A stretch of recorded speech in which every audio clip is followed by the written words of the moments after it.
여러분, 우리가 새로운 휴대폰 또 새로운 집으로 이사를 갈 때 여러분의 마음은 어떻습니까? 엄청 기쁘고 매 순간 설레지 않습니까? 제가 처음으로 중학교 시절에 베이스 기타라는 요즘 메가 우쿨렐레라고 오해받고 있는 베이스 기타를 이제 구매했을 때였습니다. 이 중학교 시절 처음으로 기타를 구입했는데 이 기타가 기타가 유광이라서 엄청 삐까번쩍하게 빛나는 기타였습니다. 그리고 그 기타를 처음으로 산 그 설렘 마음이 너무나도 커서 엄청 이 관리를 세심하게 했습니다.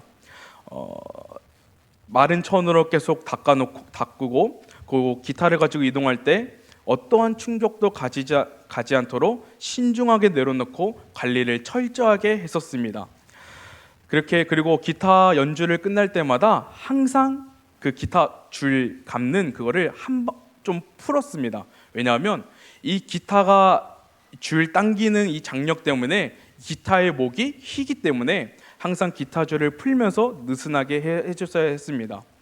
그렇게 관리를 열심히 했는데 이 마음이 언제쯤 갈까요? 이 마음이 3개월도 못 갔습니다. 관리하는 것이 소홀해지기 시작했습니다. 줄을 풀고 다시 감고 하는 작업이 너무 귀찮아서 그냥 방치해뒀습니다. 결국 이 베이스의 목이 휘게 된 것이죠. 또 가방에 넣고 꺼내고 하는 것이 너무나도 귀찮으니 그냥 전시하는 물건처럼 방치해뒀습니다. 그랬더니 줄 위에 먼지가 쌓이게 되고 그리고 마른 천으로 닦아주지 않으면 이 때가 끼는 것을 보게 됩니다.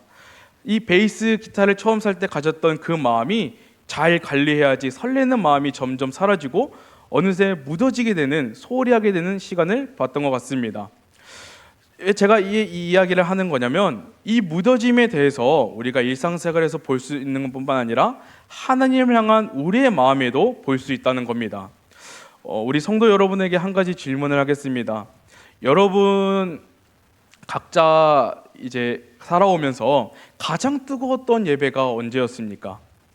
내가 아무리 삶이 지치고 힘들어도 사방에 막혀 있는 순간이어도 오직 주님 한 분만 바라보았던 예배, 주님 한 분만 충분하고 만족해서 눈물을 흘렸던 그 감격의 예배가 언제였습니까? 그리고 지금 이 시간에 그 뜨거운 마음이, 간절했던 마음이 지금 여러분 속에 계속 가지고 계십니까? 아니면 어느샌가 그 불씨가 점점 식어져 버리지는 않으십니까? 우리가 매주 의무적으로 예배 자리에 나오고는 있지만 아무런 감격도 영적인 눈물도 말씀에 대한 기대도 없다면 우리는 스스로 한번 영적 상태를 한번 질문을 던져보면서 되돌아봐야 합니다. 혹시 주님을 향한 나의 마음이 나에게 들려주시는 그 하나님의 말씀에 내 마음이 묻어지거나 무감각해진 것은 아닌가? 바쁜 일상으로 분주한 스케줄로 또 각자의 여러 상황, 힘든 상황 속에서 온통 마음을 빼앗겨 신경을 쓰다가 정작 하나님께 드려야 할 나의 마음과 예배가 어느 순간 딱딱하게 굳어버리지는 않았는지를 우리는 돌아봐야 합니다. 오늘 본문에 등장하는 이스라엘 백성도 처음에는 하나님을 향한 마음이 가득했던 나라였습니다. 또한 강성했던 나라였습니다. 하나님을 간절히 갈망했던 다윗 왕 시대에는 절정을 이루었습니다. 주변의 그 어떤 나라도 이스라엘을 함부로 건드릴 수가 없었습니다. 그러나 어느 순간 그 마음이 무뎌짐이 찾아왔고 결국 나라는 남과 북으로 갈라졌습니다. 그리고 처참한 것은 이방 다른 나라에 의해 처참하게 멸망하여 여러 나라의 포로로 흩어지는 상황을 맞닥뜨리게 됩니다. 여러분, 이스라엘 백성이 여러 나라로 흩어진 이유가 무엇일까요? 그들의 마음에 하나님을 향한 마음이 묻어졌기 때문입니다. 어느 순간부터 그들에게는 하나님의 말씀이 들려지 않게 되었습니다. 선지자들이 아무리 경고하고 호소해도 이 마음이 묻어지니 죄에 대하여 무감각해졌습니다. 마음이 굳어버린 이들은 무지한 사람의 피를 흘리는 악을 행하였고 하나님만 예배해야 했던 나라가, 하나님만 믿어야 했던 나라가 온갖 더러운 우상을 숭배함으로 그들이 거주하는 땅을 더럽혔습니다. 여기서 이스라엘 백성이 거주하는 땅은 아주 특별한 의미가 있습니다. 그 땅은 하나님이 주신 약속의 땅입니다. 거룩하신 그 하나님이 그들과 함께 거주하시던 땅이었습니다. 그런데 백성들의 죄로 그 거룩한 땅을 더럽혔습니다. 결국 하나님은 영적으로 무감각해진 이들을 땅에서 내보낼 수밖에 없었고, 그것이 포로로 끌려가 여러 나라로 흩어지는 비참하게 된 이유가 이것입니다. 여러분, 이스라엘 백성이 하나님이 주신 그 땅이 하나님과 함께하는 장소였다면, 오늘날 하나님이 우리와 함께 하시는 땅은 어디 있습니까? 바로 우리의 마음입니다. 백성들도 처음에는 그러지 않았습니다. 하나님께서 주신 은혜와 말씀에 즉각적으로 반응했던 사람들이었습니다. 말씀대로 살기 위해 몸부림치고 삶으로 은혜를 나타냈던 백성들이었습니다. 그런데 이들은 점점 무뎌지기 시작하게 되었습니다. 은혜의 감격이 당연한 것이 되었고 말씀의 반응조차 나오지 못했습니다. 어느 순간부터 그들의 예배는 마음 중심이 빠진 채 그저 종교적인 의식, 습관적인 예배로 변질되었던 것입니다. 이스라엘 백성이 하나님을 향한 마음이 묻어졌던 것처럼 오늘 우리의 마음도 혹시 묻어져 있지는 않습니까? 하나님을 향한 사랑의 온도가 식어버리지는 않았습니까? 바쁜 일상 속에서 주님을 사모했던 마음은 온데간데 없고 이제는 아무런 감동 없이 습관처럼 예배 자리에 앉아 있지는 않으십니까? 과연 하나님은 이 묻어진 마음으로 드리는 우리 예배를 기쁘게 혹은 또 받으실 수 있으실까요? 여러분, 그래서 우리는 매 예배 때마다 우리의 마음의 상태를 되돌아봐야 합니다. 나는 정말 하나님의 은혜를 기대하는 마음으로 나오고 있는지, 정말 하나님을 사랑하는 마음을 가지고 간절한 마음으로 주님 앞에 나오고 있는지를 되돌아보시는 저와 여러분 되시기를 간절히 바랍니다. 그러나 여러분, 하나님은 흩어진 상태에서 이스라엘 백성들을 그냥 두시지 않습니다. 그대로 그 비참한 상태로 두시는 분이 아니십니다. 하나님은 여러 나라에 흩어진 그들을 다시 모으십니다. 그리고 하나님과 함께 살았던 그 은혜의 땅으로 다시 데려오시는 놀라운 사랑을 오늘 말씀을 통해 보여주고 있습니다. 깨어진 관계를 다시 회복시키기 위해 하나님은 일하기 시작하셨습니다. 그렇다면 하나님은 이 묻어진 마음을 어떻게 회복시키실까요?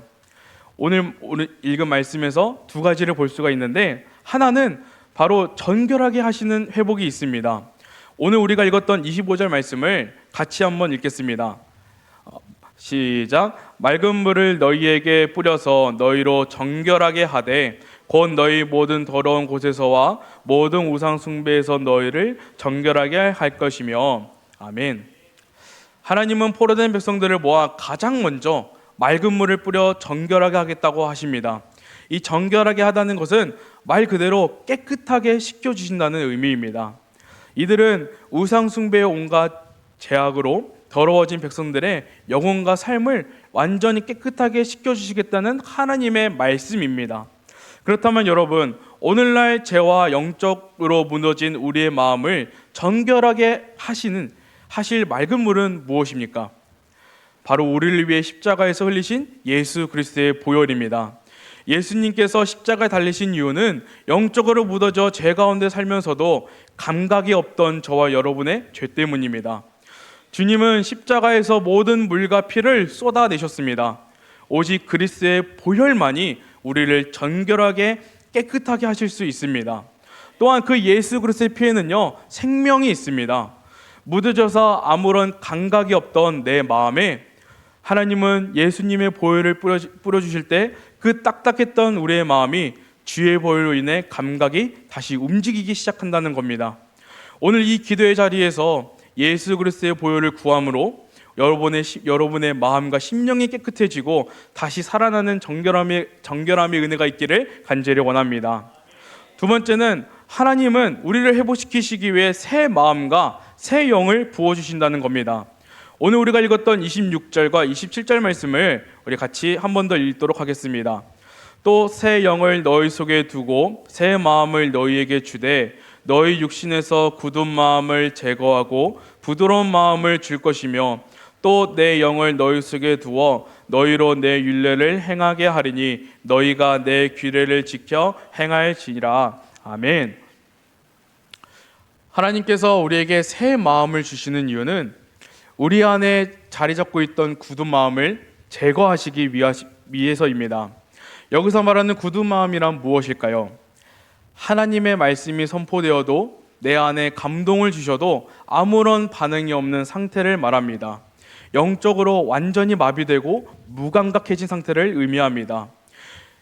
이스라엘 백성이 흩어지기 전에, 멸망하기 직전에 이스라엘 백성들의 마음이 바로 이 굳은 마음 상태였다는 겁니다.